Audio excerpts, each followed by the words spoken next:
The truth of the share market channel में आपका स्वागत है। मैं भवनीश अग्रवाल। नमस्कार दोस्तों, बाजार में एफएफआई की सेलिंग का दौर चालू है, लेकिन कल इतनी उन्होंने मेहरबानी की है कि 1400 करोड़ रुपए का माल खरीदा उन्होंने। नेट बायर हैं वो कैश में, तो चलता रहेगा। लेकिन आप इतनी पक्का मानिए, इनको आखिरकार कहीं तो रुकेंगे ना जाके, क्योंकि अगर ये ज़्यादा बेचेंगे ना माल तो 10-15 दिन में बाजार को डीआई एफआई दोनों गिरा देंगे। डीआई भी गिरा देंगे, गिराओ उसको। अब बेचो बैठो, तुम कैसे बेचते हो? तुम बेचो, नीची रेटों में बेचो। तो उनका एफआई जब तक ही बेचेंगे जब तक उनको हैवी प्रॉफिटेबल रेट पे उनका माल बिक रहा है। ये प्रॉफिट बुकिंग है एफआई की तरफ से। लोग कहते हैं चाइना वाइना काय को क्या होगा चाइना में, मतलब के लिए माल उनके पास पैसा और नहीं है क्या? मतलब India is a best destination, लेकिन ये प्रॉफिट बुक कर रहे हैं और नहीं दोबारा खरीदेंगे। तो इंडिया से बढ़िया जगह कहाँ आएगी जहाँ 8% का जीडीपी है, चाइना का 4% का जीडीपी है। और ज़्यादा से ज़्यादा, क्योंकि वो बेस बहुत बड़ा है, उस पर ज़्यादा से ज़्यादा 5-6% पे ले आएंगे जीडीपी को। $240 बिलियन का पैकेज दे करके, और वो ये आप मानते हो क्या कि उसको 8-9% पे मतलब जीडीपी को ले जाएंगे? They can not proceed equal to India now it is. उनकी अच्छा पूरा जमाना दुश्मन है चाइना का, कोई माल खरीदना नहीं चाहता। तो मैं आपको एक तो सर्वप्रथम ये बात बता दूं, वारी एनर्जी के लिए, या यूं समझिए पूरे सोलर पैनल इंडस्ट्री पैक के बारे में कुछ बहुत बड़ी गर्मा गर्म खबरें छोड़ी जा रही है बाजार में। और ट्रंप साहब के हवाले से छोड़ी जा रही है। और वो खबर ये है कि ट्रंप साहब ने ये कहा है कि वो पहले दिन, जब राष्ट्रपति पद की शपथ लेने के पहले दिन ही, जो अल्टरनेट एनर्जी है, सो खास तौर से सोलर पैनल एनर्जी है, इसको बंद कर देंगे। तो लगी हुई को तो बंद कर नहीं सकते, क्योंकि अंधेरा छा जाएगा। वहाँ बिजली की जरूरत है, बिजली प्रोड्यूस करके बिजली की आवश्यकता, वो बिजली काम तो आई रही है ना। तो लगी हुई को तो बंद करेंगे नहीं। रहा सवाल कि नयों से खरीदने का, उसको ये पॉसिबल नहीं है कि सारे जो एग्रीमेंट है कैंसिल कर दें। जो प्लांट अंडर इम्प्लीमेंटेशन है, अंडर एग्जीक्यूशन है, उन प्लांट्स का एग्जीक्यूशन बंद कर दें और उन प्रोजेक्ट्स का पैसा वेस्ट चला जाए। तो ये सब संभव नहीं है। और ये बात क्यों कही है, मैं इसका राज बताता हूँ। इसके पीछे राज क्या है कि ट्रंप साहब को चाइना से नाराजगी, भयंकर नाराजगी है। तो और चाइना के अंदर 2.5 लाख मेगावाट के सोलर पैनल्स की कैपेसिटी इंस्टॉल्ड है, मतलब। तो वो चाइना को ठंडा करना चाहते हैं। ज़्यादा से ज़्यादा नुकसान चाइना को कैसे? इसलिए है, वरना अमेरिका में कोई जगह की कमी है क्या? There is no lack of zameen. वहाँ पर एक डेथ वैली एक जगह है जो राजस्थान के और कच्छ के जो टीले हैं ना, उनसे भी खतरनाक है। डेथ वैली का मतलब वहाँ पानी की बूंद नहीं थी, अब तो खैर ले गए ये पाइपों के जरिए। ज़मीन ही ज़मीन पड़ी है बेशुमार। अमेरिका इतना बड़ा देश है, उसके अंदर आप समझो 33 करोड़ की पॉपुलेशन है टोटली। तो वो सारा चाइना की वजह से है। और ऐसा नहीं कि टोटल इंस्टॉलेशन बंद कर देंगे, कुछ कमी की जा सकती है। क्योंकि जो एमिशन है, एमिशन को रिड्यूस करना, पॉल्यूशन को रिड्यूस करना पूरी दुनिया की प्रायोरिटी है। अगर अमेरिका ही ऐसा करेगा तो दुनिया के सामने क्या एग्जाम्पल रख पाएंगे?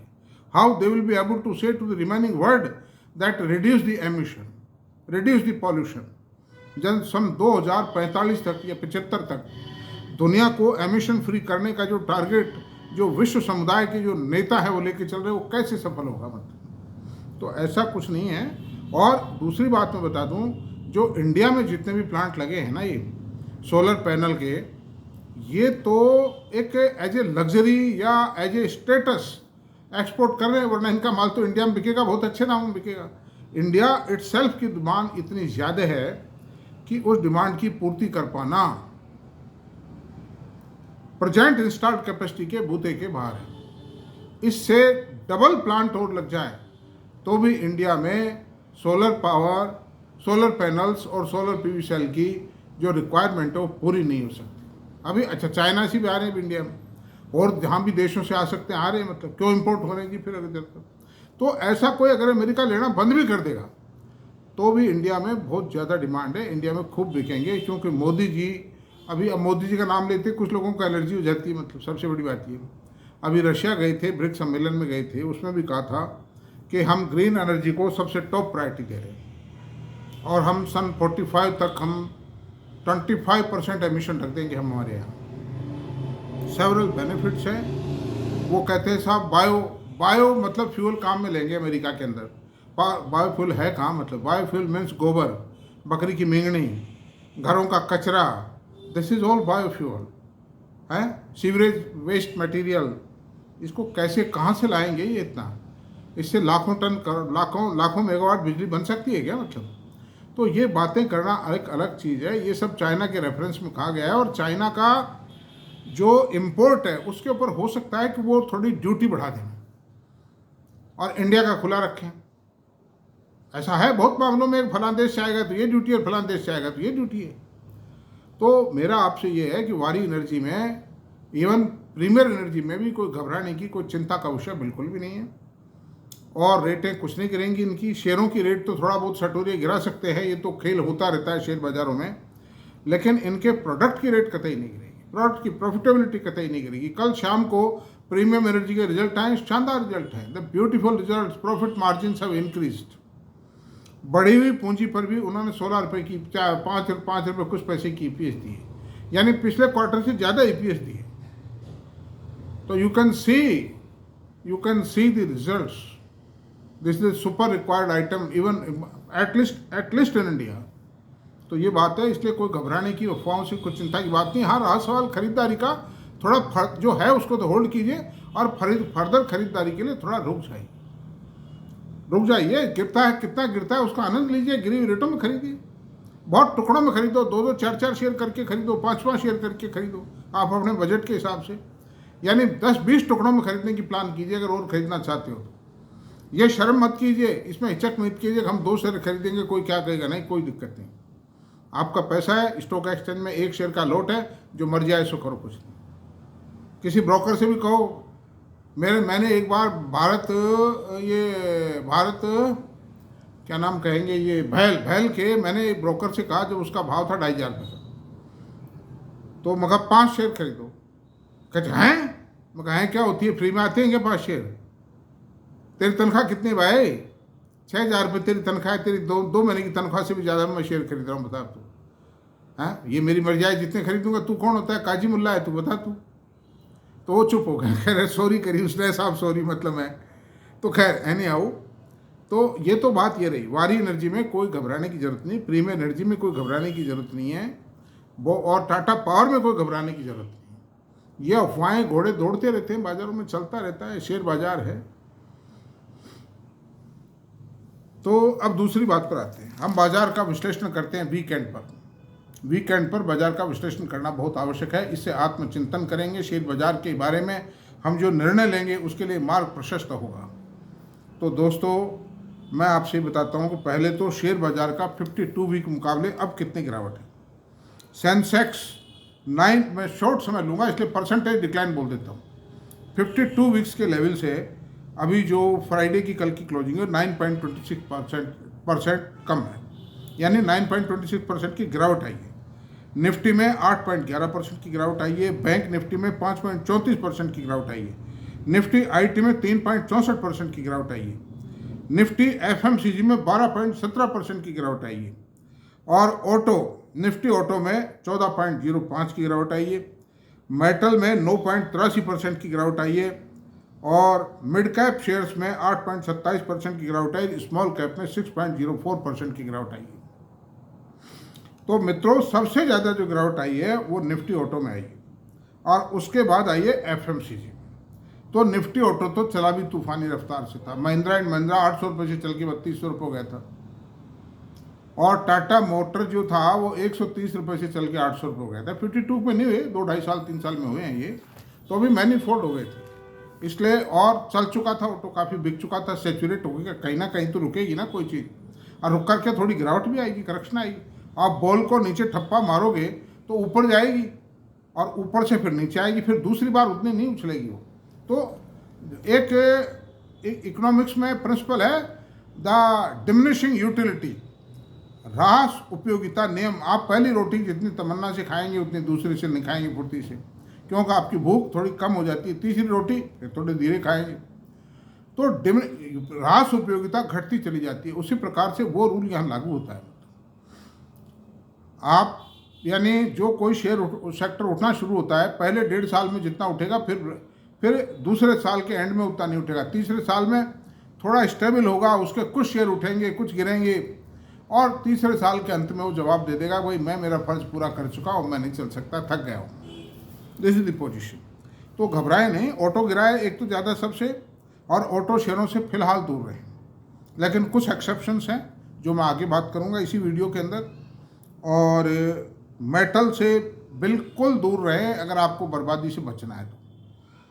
ये जो सिफारिश जो रिकमेंड कर रहे हैं टीवी पे बार बार, ये मैं बता चुका हूँ, किस लिए बार बार बताना ज़रा उचित नहीं है, अच्छा नहीं लगता है।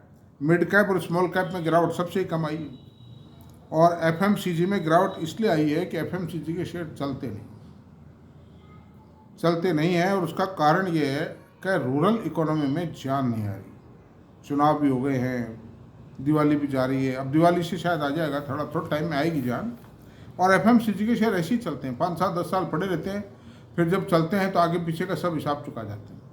और एफएमसीजी में वरुण बेवरेज चला है, ब्रिटानिया चलता रहता है, ब्रिटानिया नहीं रुकता है, और इस तरह से तो एफएमसीजी के शेयर सेफ है और ख़ानदानी शेयर है। लोग हिंदुस्तान लीवर को दादा पोता नानी नानो दोता दोती बेटी सब होल्ड करते, पीढ़ी दर पीढ़ी चले गए।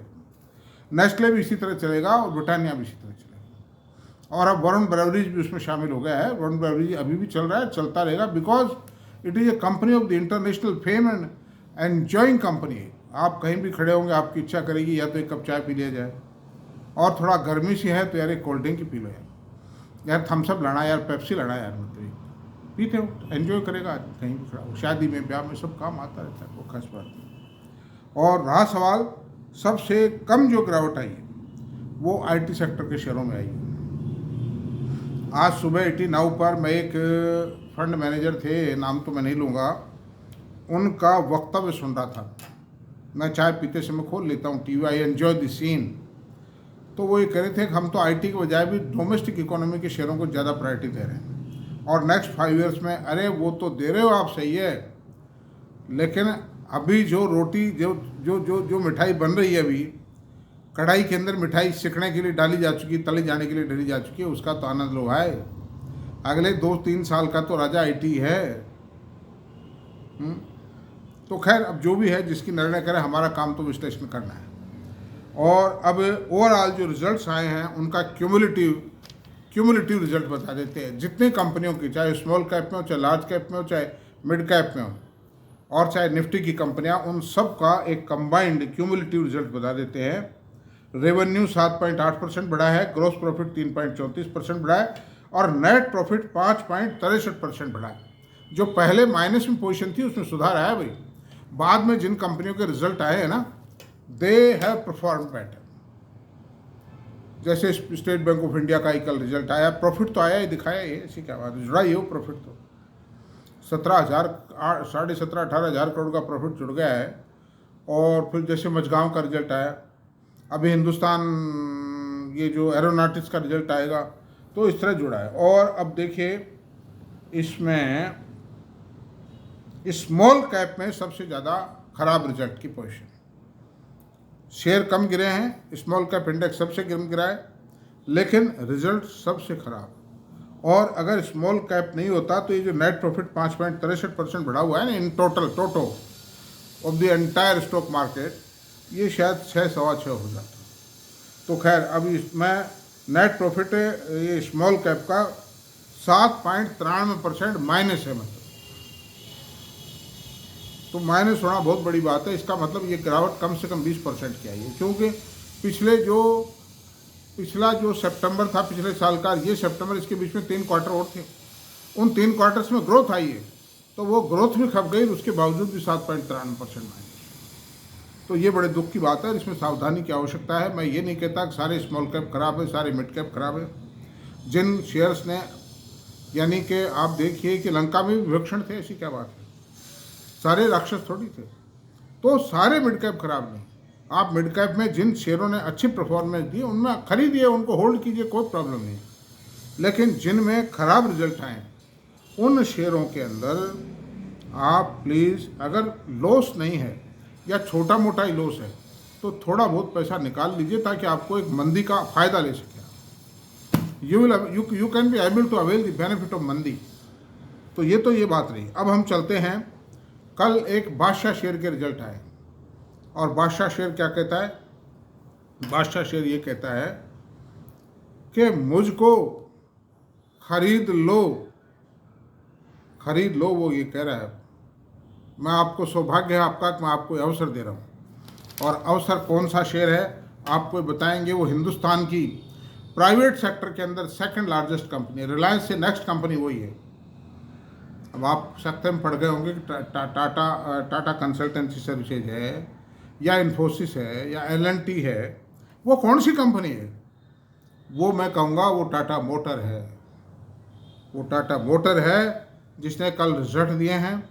रिजल्ट उतने खराब नहीं है जितना बाजार मान रहा था। बाजार तो खैर थोड़ा सा प्रॉफिट ज़्यादा मान रहा था, लेकिन बाजार की जो इनहेरेंट मंशा थी ना, वो ये थी कि रिजल्ट बहुत ख़राब आ रहा। ऐसी कोई बात नहीं खराब रिजल्ट में। मैं आपको बता देता हूँ, स्टैंड अलोन और कंसोलिडेटेड दोनों रिजल्ट बता देता हूँ। तो बस शॉर्ट में इतनी बात कर लेते हैं कि लास्ट ईयर स्टैंड अलोन पे सेल थोड़ी सी गिरी है। मैंने डेटा तो सारे नोट किए हैं, लेकिन समय लगेगा और ये अभी 16 मिनट हो चुके हैं। तो एक तो लास्ट ईयर जो सेम क्वार्टर था 3.40 की ईपीएस थी। स्टैंड अलोन बता रहा हूँ आपको। ₹5.70 जून एंडिंग क्वार्टर की थी और ₹1.38 की ईपीएस इस क्वार्टर में आई। तो स्टैंड अलोन में गिरावट ज़बरदस्त आई। प्रॉफिट अच्छी खासी गिरावट है और हो सकता है अगला क्वार्टर रेड में भी आ जाए भाई, जस्ट पॉसिबल है।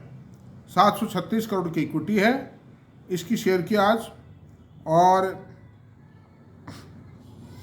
थोड़ी सी सेल भी घटी। और घटी हुई सेल भी इसलिए हुई है, ये नाउट घट जाती है। इन्होंने इंसेंटिव्स दिए हैं, डीलर्स को इंसेंटिव दिए, कस्टमर्स को इंसेंटिव दिए, प्राइस घटा के बेची है, इसलिए ये प्रॉफिटेबिलिटी घटी है। वरना सेल में तो कोई खास बात नहीं। 1002 यानी जो 15,000 करोड़ की सेल में अगर 500,000 करोड़ की सेल कम हो गई तो कोई खास बात नहीं। But the reason is they have given incentive to the customer, reduction से ये बात। अब अपन आते हैं कंसोलिडेटेड पे आते हैं। बरसों तो स्टैंड अलोन टाटा मोटर बरसों तो घाटे में चलता रहा। ये तो प्रॉफिट में पिछले 2 साल से आया है मतलब। तो खैर फिर भी कोई ऐसी बात नहीं, चिंता मत कीजिए। अभी बात करते हैं आगे चल के। कंसोलिडेटेड की पोजीशन ये है कि सेल जो है, जब कंसोलिडेट में टाटा यूरोप और Tata India, Tata motor India दोनों शामिल हैं। वो टाटा मोटर जो यूरोप है बहुत तगड़ी कंपनी है, JLR की, मानी हुई 1.5, 2 2.5 करोड़ की कारें हैं उसकी, और बहुत हाई टेक कारें हैं। मतलब 2 करोड़ में तो हाई टेक ही होगी कार, मतलब दुनिया की मानी हुई कार है। वो अंग्रेजों का झंडा लेके चलती थी वो कार, किसी ज़माने में अंग्रेजों की शान थी वो कार। तो अब देखते हैं इस क्वार्टर की सेल आई है 1,03,016 करोड़। अदर इनकम भी जोड़ लेते हैं ना, जो बिजनेस इनकम भी होती है उसको जोड़ लेते हैं उसमें। और पिछले क्वार्टर में 1,09,623 करोड़ रुपए थी और पिछले साल के सेम क्वार्टर में 1,06,759 करोड़ रुपए थी। एक्सपेंडिचर 97,350 करोड़ रुपए है। पिछले क्वार्टर में 1,09,025 करोड़ रुपए था और पिछले साल के सेम क्वार्टर में 1,06,649 करोड़ रुपए था। ग्रॉस प्रॉफिट 5686 करोड़ रुपए है। पिछले क्वार्टर में 8698 करोड़ रुपए था और पिछले साल के सेम क्वार्टर में 8110 करोड़ रुपए था। यानी पिछले साल के मुकाबले तो ग्रॉस प्रॉफिट में 500 करोड़ की गिरावट आई है, मतलब है नहीं। अच्छा, अब टैक्स 3450 करोड़ का टैक्स चुकाया है इन्होंने लास्ट। और tax equity, profit after tax की बात करते हैं। प्रॉफिट आफ्टर टैक्स है 3450 करोड़। पिछले क्वार्टर में यानी जून एंडिंग क्वार्टर में 5692 करोड़ रुपए प्रॉफिट था और पिछले साल के सेम क्वार्टर में 3832 करोड़ रुपए प्रॉफिट था। तो वैसे तो देखिए प्रॉफिट में कोई ज़्यादा गिरावट नहीं आई, लेकिन चूंकि ट्रेंड डिक्लाइनिंग है, ये थोड़ी ख़राब बात। डिक्लाइनिंग ट्रेंड में अब कहाँ तक गिरेगा nobody can predict, even company management भी प्रिडिक्ट नहीं कर सकता। और ऐसी कोई भीषण गिरावट नहीं है ये, और देखते हैं क्या होता है। आगे बात करते हैं इक्विटी 736 करोड़ रुपए की और अर्निंग पर शेयर 9 रुपये 72 पैसे इस क्वार्टर की। पिछले साल 9 रुपये 81 करोड़ रुपए थी ईपीएस सेम क्वार्टर में, और जून एंडिंग क्वार्टर में 14 रुपये 51 पैसे ईपीएस थी। तो ईपीएस क्वार्टर ऑन क्वार्टर तो गिरी है, लेकिन ईयर ऑन ईयर में कोई बहुत बड़ी गिरावट नहीं है, केवल मात्र 9 पैसे की गिरावट है। और आज भी टाटा मोटर की अगर इस लेटेस्ट क्वार्टर को भी 4 से मल्टीप्लाई करके और इसकी ईपीएस से निकालते हैं तो वो करीब 38 रुपीज़ ईपीएस हो जाती है, 39 के आसपास हो जाती है। 39 रुपीज़ पे 800 रुपये का भाव है।